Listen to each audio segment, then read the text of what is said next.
Shalom. In this video of Zionism today, we're going to be talking about Zionism and power. In a recent conversation about Zionist values, the following argument was made to me.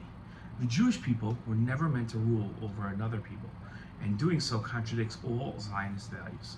This is a critique I receive frequently from Zionists upset with the current situation in Israel. Skipping the political side of the discussion, I'd like to focus on the use of power and whether Zionist values require limiting its power, especially over other peoples. Now, for 2,000 years, Jews lived the existence of the victim. Powerless, the Jewish people faced persecution through crusades, pogroms, and eventually a Holocaust. Discussions of power were the topics of fantasy more than realistic possibilities. Jews were at the whim of the ruling government of the land that they lived, and no hope of wielding power. Even the few Jews of Eretz Yisrael were subject to the ruling of the power's laws. Political Zionism aimed to give the Jews power over their own destiny. Instead of being oppressed and persecuted, early Zionists sought to establish a nation where Jews could flee and find refuge. As Israel's Declaration of Independence stated, the catastrophe which recently befell the Jewish people, the massacre of millions of Jews in Europe, was another clear demonstration of the urgency of solving the problem of its homelessness by reestablishing in Eretz Yisrael the Jewish state, which would open the gate to the homeland wide to every Jew and confer upon the Jewish people the status of a fully privileged member of the community of nations. With the establishment of Israel, Jews would forever have the ability to defend themselves. The Zionists aimed to establish peace with its Arab neighbors, including Arab neighboring countries and Arabs who resided within Israel. Israel's Declaration of Independence is instructive about Israel's founders' true intentions. It says as follows: Israel will ensure complete equality of social and political rights to all its inhabitants, irrespective of religion, race, or sex. It will guarantee freedom of religion, conscience, language, education, and culture. We appeal, in the very midst of the onslaught launched against us now for months, to the Arab inhabitants of the State of Israel to preserve peace and participate in the upbuilding of the state on the basis of full and equal citizenship and due representation in all its provisional and permanent institutions.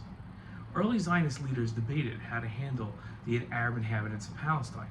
The debate extended from the extreme suggestion of population transfers, where Arab inhabitants of Israel would be transferred to an Arab state, and Jewish inhabitants of Arab states would be transferred to Israel, to an inclusive suggestion of offering citizenship with full rights to all Arabs, irrespective of their view on Israel.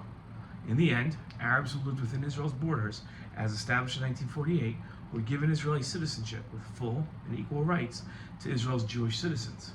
Arabs who lived outside of those borders, but in lands that Israel controlled but never annexed, for example, Judea and Samaria, what the world refers to as the West Bank, were given human rights but not offered citizenship. Unfortunately for all, Israel's offers of peace were not reciprocated.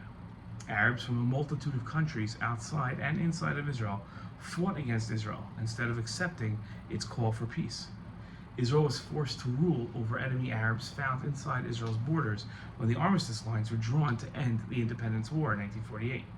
In 1967, Arab armies attacked again, and in their defeat lost the Sinai Desert, the Gaza Strip, Judea and Samaria, and the Golan Heights to Israel. Millions of enemy Arabs found themselves within the borders of Israel's rule, and Israel found itself ruling over millions of Arabs who did not want to be governed by Israel. Israel's immediate offers of land for peace as an end to the conflict and the dysfunctional situation were rebuffed. Many Zionists and Jews were upset with the power Israel was exercising over non-Jews under their rule. A debate opened in Israeli society and diaspora Zionists about whether exercising power over non-Jews was consistent with Jewish and Zionist values. As former Deputy Prime Minister and Israeli Ambassador to America, Dr. Michael Oren wrote, "Today, as an Israeli, I must confront questions that derive from having power. I had to decide, for instance, whether to support the construction of a fence, which may provide greater security against terrorist attacks, but which evokes the very ghetto walls that Zionism aspired to topple."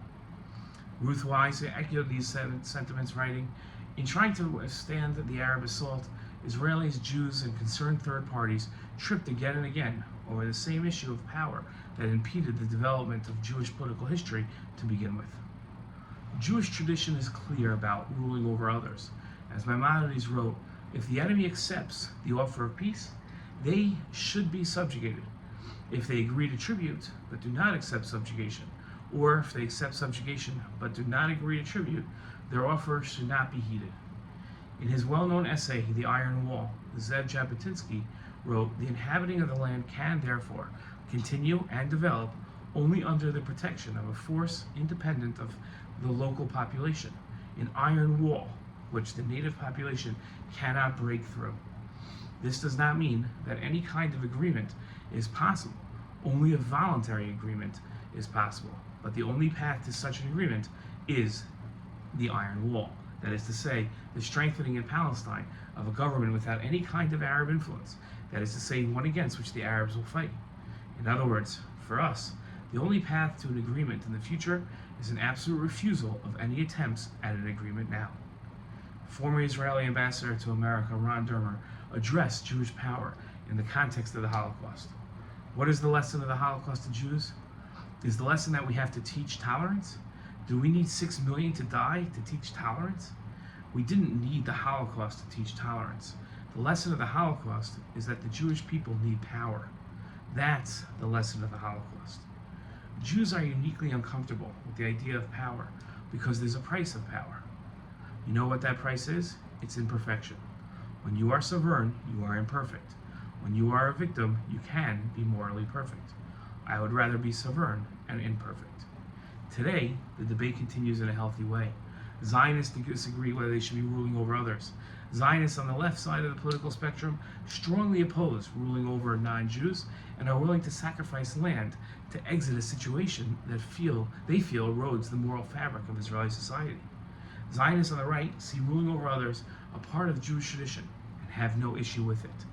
Now, there's a third school of thought that prefers not to rule over others, but doesn't see a viable alternative to ruling over those not willing to make peace with Israel.